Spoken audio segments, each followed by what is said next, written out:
खुद स्वास्थ्य मंत्री अभी हाल ही में कई बार बोल चुके हैं कि जल्दी वैक्सीन भारत में भी आ जाएगी। तो क्या ये उम्मीद करें कि 2020 जाते जाते हमें वैक्सीन जैसे कोरोना देकर गया वैसे वैक्सीन देकर जाएगा, या उसके लिए 2021 का इंतजार करना पड़ेगा? कोई स्पेसिफिक टाइमलाइन अगर आप दे पाएं सर।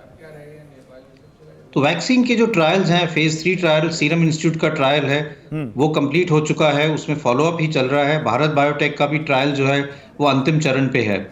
सीरम इंस्टीट्यूट वाले जो है उनको डेटा चाहिए रेगुलेटरी अथॉरिटीज़ को, क्योंकि सबसे पहले अगर वैक्सीन हमारे देश में आनी है तो रेगुलेटरी अथॉरिटीज़ जो वायरस की सेफ्टी और एफिकेसी को देखते हैं उनको अपने आप को संतुष्ट करना पड़ेगा कि ये वायरस सेफ है, ये इफेक्टिव है। वो ये भी चाह रहे हैं कि जो लार्जर डेटा है, जो ये हमारे पास सीरम इंस्टीट्यूट की वैक्सीन जो भारत में भी ट्रायल हुआ है, वो ट्रायल और देशों में भी हुआ है, साउथ अफ्रीका में भी हुआ है, यूके में भी हुआ है, ब्राजील में भी हुआ है, उसका डेटा भी आ जाए। और जो एस्ट्राजेनेका ने रेगुलेटरी अथॉरिटीज जो है यूके में जो एप्लीकेशन फाइल की है वो भी वहां से अप्रूव हो जाए, तो फिर ज्यादा क्लियर हो जाएगा कि ये वैक्सीन सेफ है और एफिकेशियस है, और जल्दी से उसको हमारे देश में भी टाइमलाइन क्लियरेंस सर मिल हमारे जाएगी। दर्शकों को, जब तक वो माने कि इस दिन हमें पहली डोज मिल जाएगी?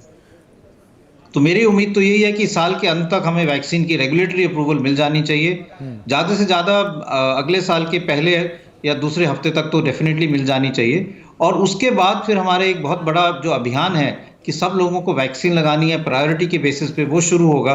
और अगले साल के शुरू के कुछ महीनों में काफ़ी लोगों को वैक्सीन लग जाएगी, जिससे केसेस भी कम होंगे और हमारी मोर्टेलिटी भी कम होगी। सर एक बार फिर से उसी स्ट्रेन पर आते हैं, क्योंकि बहुत बड़ा कंसर्न बन चुका है इस वक्त पूरी दुनिया में और भारत में भी चिंता है उसको लेकर।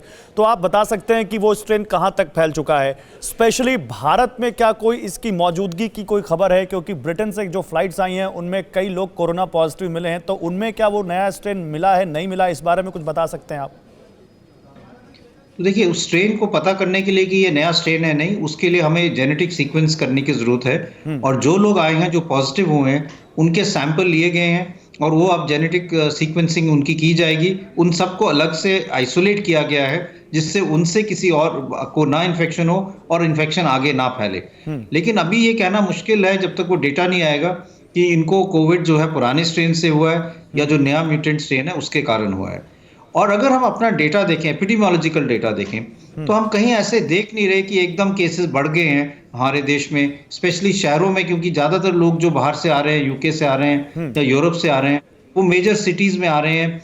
वहां पे कोई ऐसा सडन सर्ज या इंक्रीज इन केसेस नहीं देखा जा रहा। तो एपिडेमियोलॉजिकली लगता है कि शायद इतना ज्यादा ये नया स्ट्रेन हमारे देश में नहीं आया है। लेकिन डेफिनेटली कहने के लिए हमें और इसमें टेस्ट करने पड़ेंगे। जो सैंपल आ रहे हैं उनके हमें जीनोमिक एनालिसिस करके उसका जीनोमिक सीक्वेंस देख के आइडिया होगा कि हमारे देश में ये नया स्ट्रेन आया है या नहीं आया है। फिक्र आपकी, सोमवार से शुक्रवार रात 9 बजे सिर्फ TV9 भारतवर्ष पर।